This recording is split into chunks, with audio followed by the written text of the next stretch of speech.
कभी कभी ऐसी घटनाएं होती हैं जो जीवन भर दिमाग में रह जाती हैं, जिनकी सच्चाई पर यकीन करना भी मुश्किल हो जाता है। पर जो मैंने उस रात अनुभव किया वो मैं कभी भूल नहीं सकता। वो रात थी जब मैं एक फ्लाइट में सफ़र कर रहा था, एक साधारण सा सफ़र जो जल्दी ही मेरे जीवन की सबसे खौफनाक याद बन गया। क्या तुमने कभी सोचा है कि कोई मरने के बाद भी तुम्हारे साथ सफ़र कर सकता है? सब कुछ एकदम सामान्य था। मैं मुंबई से दिल्ली की फ़्लाइट में था। रात का वक्त था, लगभग 11 बजे। आसमान में बस तारे चमक रहे थे और बाहर घना अंधेरा छाया हुआ था। फ्लाइट में बहुत से लोग सो रहे थे, कुछ किताबें पढ़ रहे थे और कुछ मोबाइल में व्यस्त थे। मैं अपनी सीट पर बैठा था, खिड़की के पास। मैंने भी अपनी आंखें बंद कर लीं और सोने की कोशिश करने लगा, पर अचानक एक अजीब सी ठंडक महसूस हुई। ऐसी तो हमेशा चलता है, पर यह ठंडक कुछ अलग थी, जैसे कोई अदृश्य ताकत पास से गुजरी हो। मैंने अपनी जैकेट कसकर पकड़ ली और इधर उधर देखा। लोग आराम से बैठे थे, किसी को कोई फर्क नहीं पड़ रहा था। मेरी बगल की सीट खाली थी, उस पर किसी को नहीं बैठना था। लेकिन जब मैंने बगल में देखा तो एक साया बैठा था। मैंने पहले सोचा शायद मेरी आंखों का धोखा होगा। रात का वक्त था, थकान भी हो सकती है। लेकिन जब मैंने दोबारा ध्यान से देखा, वो साया अब भी वहां था। एक औरत। उसने सफ़ेद साड़ी पहनी थी और उसके बाल उसके चेहरे पर बिखरे हुए थे। मैं उसे साफ साफ नहीं देख पा रहा था, पर उसकी मौजूदगी बेहद भारी लग रही थी। मैंने सीट बेल्ट खोली और एयर होस्टेस को बुलाने के लिए बटन दबाया। मैं कुछ समझ नहीं पा रहा था, पर मुझे वहां बैठा रहना असंभव लग रहा था। जैसे ही एयर होस्टेस आई, मैंने उसकी ओर इशारा किया। यहाँ मेरी बगल में कोई बैठा है। वो चौंक कर मुझे देखने लगी। आपकी बगल की सीट तो खाली है सर। मैंने दोबारा उस ओर देखा। वो औरत गायब थी। खाली सीट, पर अभी कुछ सेकंड पहले ही तो वहां कोई था।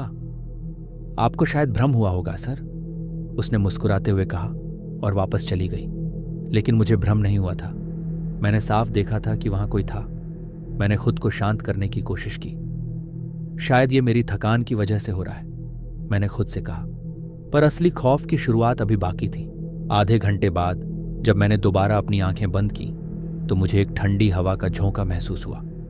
इस बार वो इतनी ठंडी थी कि मेरे दांत किटकिटाने लगे। मैंने आंखें खोलीं और देखा वो औरत फिर से वहां बैठी थी। इस बार उसका चेहरा पूरी तरह से साफ दिखाई दे रहा था। उसकी वो आंखें एकदम सफेद थीं। उसके होंठ हल्के हिल रहे थे, जैसे वो कुछ बुदबुदा रही हो, पर आवाज सुनाई नहीं दे रही थी। मेरे दिल की धड़कन तेज हो गई। ये क्या है? मैंने खुद से पूछा। मेरी समझ में नहीं आ रहा था कि क्या करूं। तभी उसने मेरी तरफ देखा।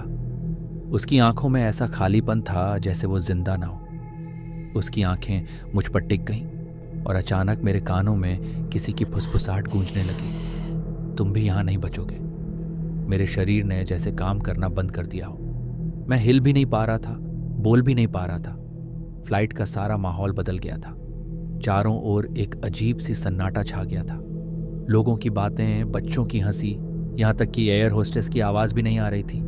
सिर्फ वो औरत और उसकी सफेद आंखें थीं। मैंने बगल वाली सीट की ओर देखा। खाली थी, लेकिन मेरे शरीर से बहती ठंड अब भी वही थी। मैं समझ चुका था कि कुछ बेहद गलत हो रहा है।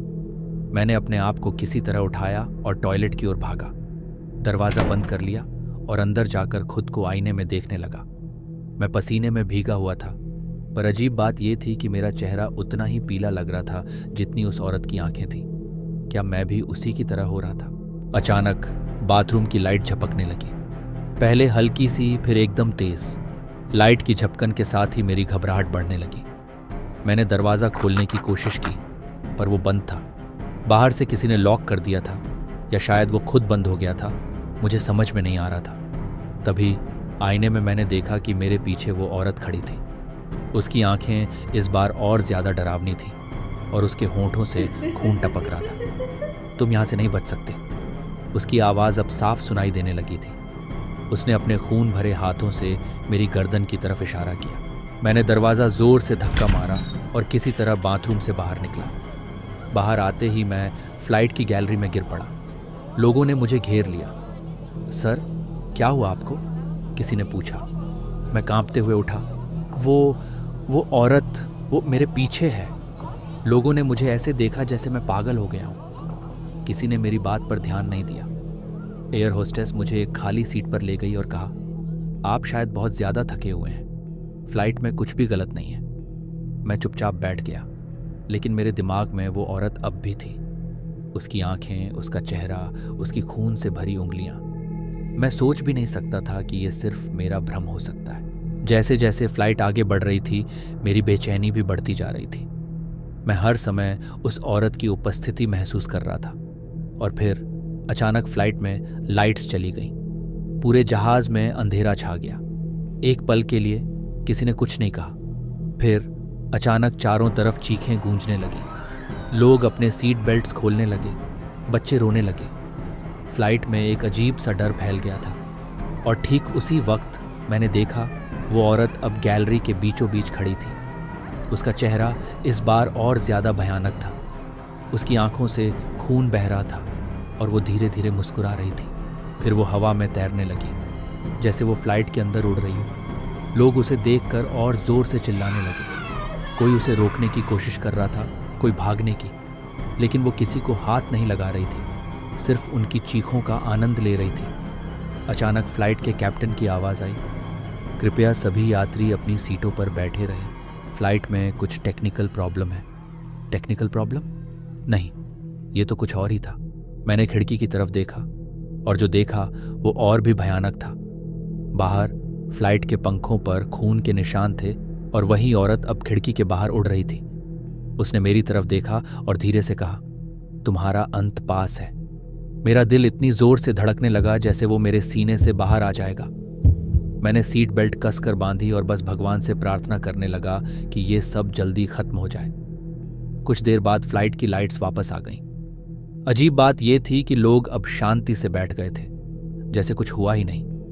मैंने इधर उधर देखा, सब कुछ सामान्य था। वो औरत भी गायब हो चुकी थी। क्या ये सब मेरा वहम था? लेकिन अगर ये वहम था तो बाकी लोग क्यों चीख रहे थे? फ्लाइट ने धीरे धीरे लैंडिंग की तैयारी शुरू की। मैं जैसे तैसे खुद को संभाल कर बैठा रहा, लेकिन मेरे मन में एक डर था कि वो औरत फिर से आएगी। पर फ्लाइट ने सही सलामत लैंड कर लिया। जब मैं फ्लाइट से उतरा, मेरे पैर कांप रहे थे। मैं तेजी से एयरपोर्ट से बाहर निकला और टैक्सी ली।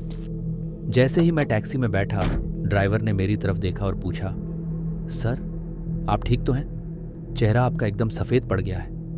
मैंने सिर्फ हाँ में सिर हिलाया और पीछे बैठ गया। पर मेरे मन में वो औरत अब भी थी। क्या वो सच में थी या सिर्फ एक बुरा सपना? पर टैक्सी के शीशे में मैंने देखा, पीछे की सीट पर वही औरत बैठी थी और वो धीरे धीरे मुस्कुरा रही थी। ये सफ़र अभी खत्म नहीं हुआ।